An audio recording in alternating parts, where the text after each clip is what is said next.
Eu sou a Cristina, este é o Relivrando e hoje eu vou conversar com vocês sobre The Ukrainian and Russian Notebooks do Igot.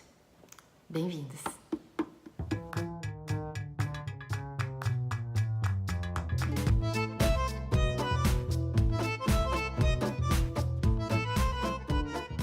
Hoje eu quero conversar com vocês sobre esse livro aqui, The Ukrainian and Russian Notebooks do Igot. O Igot é um artista italiano, ele é escritor e desenhista, então foi ele que escreveu a história e desenhou os quadrinhos que estão nesse comics aqui. Infelizmente, esse livro não tem em português, só tem em inglês. Mas eu achei que eu deveria compartilhar essa leitura com vocês, mesmo que vocês não leiam, ou não possam, ou não queiram ler em inglês, porque esse é um livro que me impactou bastante e que eu acho que é uma leitura necessária. No mínimo, as pessoas têm que saber que esse livro existe.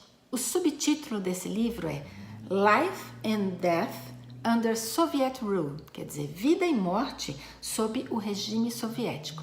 E aí você já tem uma ideia do teor do livro. O Igot, que é esse artista italiano, passou 2 anos na Rússia e na Ucrânia para depois poder escrever esse livro. Ele coletou dados e coletou informações também sobre sobreviventes e testemunhas dos casos que ele relata aqui. Então, o livro é dividido em 2 cadernos, né? Então, o caderno ucraniano e o caderno russo. No caderno russo, que é o que eu vou falar primeiro, o autor vai contar a história da Anna, eu vou ter que ler o nome dela aqui, né? Anna Politoyskaya.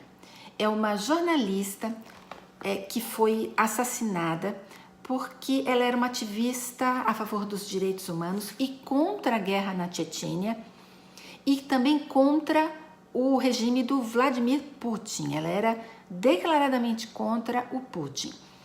Então, o livro vai começar colocando uma notícia de jornal, o jornal onde ela trabalhava, onde essa jornalista trabalhava, dizendo que ela foi aprisionada, foi torturada e foi morta pelo regime russo do Putin, porque era contra aquilo que estava acontecendo. Depois também o autor vai fazer um apanhado geral da história da Chechênia desde o século XVIII até agora, mostrando os vários conflitos. Inclusive, eu anotei aqui as datas, porque eu sou péssima de datas, né? Então, eu fiz uma anotação aqui.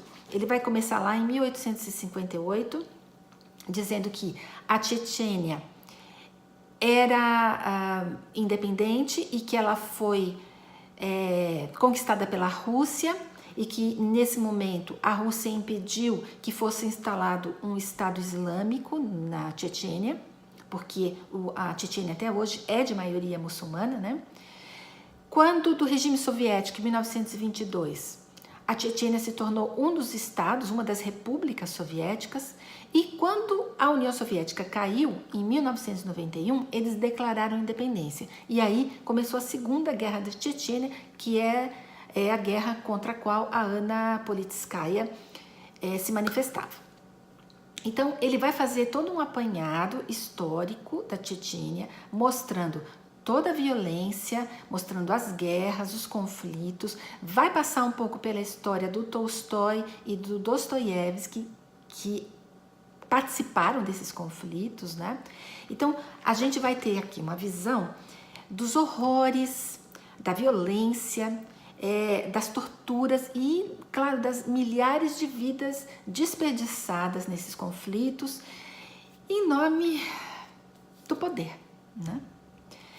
Teoricamente, eu entendo o porquê que as coisas acontecem, mas quando a gente tem relatos de vidas, né, de pessoas, de sobreviventes desses casos, aí a coisa impacta a gente de uma maneira muito mais profunda. Então, esse caderno da Rússia é bastante forte.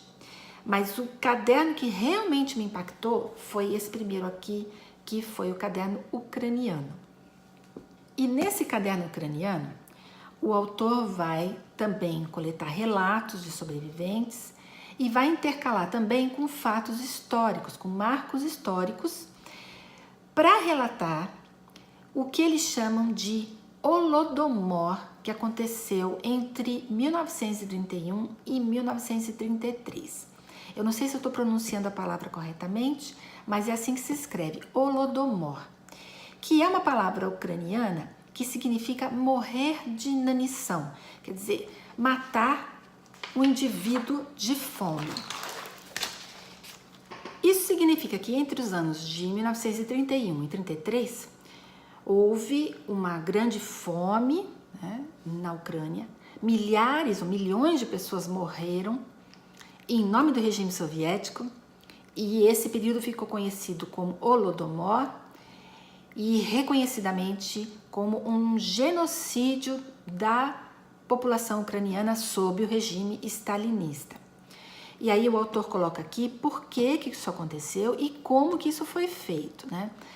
Porque a gente já sabe que sob o regime soviético, uma das premissas era acabar com a identidade dos países que estavam sendo enquadrados sob esse regime. E como que isso foi feito? A União Soviética fechou as borders, né, do país, da Ucrânia, então nada entrava e nada saía. Como nada entrava e nada saía, e como tudo que era produzido era da União Soviética, era do governo soviético, grande parte daquilo que o povo produzia era dado para o governo, e o que sobrava era consumido pelo povo. E o que sobrava era muito pouco. Muitas vezes, aquilo que eles produziam não era suficiente nem para pagar o governo, então não sobrava nada para eles. E foi aí que o povo começou a morrer de fome, porque nada podia entrar também. Os detalhes dessa história estão no livro, muito bem relatados, muito bem ilustrados.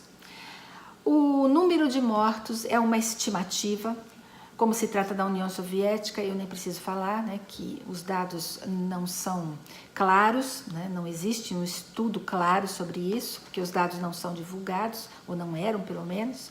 Então o número de mortos estimado entre 2,4 e 14 milhões de mortos, caracterizando obviamente um genocídio, né? Então, o que eu posso falar desse livro?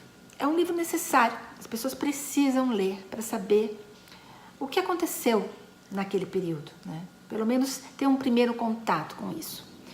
E ler esse livro achando que porque é uma HQ, é um comics, vai ser uma coisa mais digerível, mais fácil, é um erro tremendo, né? É mais fácil porque a linguagem dele é mais fácil, porque as imagens ajudam a gente a visualizar, mas é um livro extremamente cru e pesado.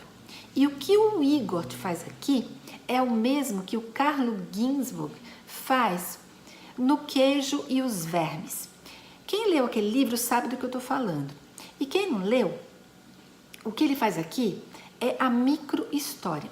A microhistória nasceu na Itália e nasceu, entre outros autores, com o Carlo Ginzburg. E o que é isso? É um relato historiográfico a partir de comunidades específicas e a partir da vivência de pessoas que numa historiografia clássica feita a partir dos vencedores, ou seja, de cima para baixo, essas pessoas passariam desapercebidas, esses relatos não seriam levados em consideração. Então, o que a microhistória faz é dar um rosto, é dar uma humanidade para esses fatos históricos. E isto o Igor faz brilhantemente bem, tá?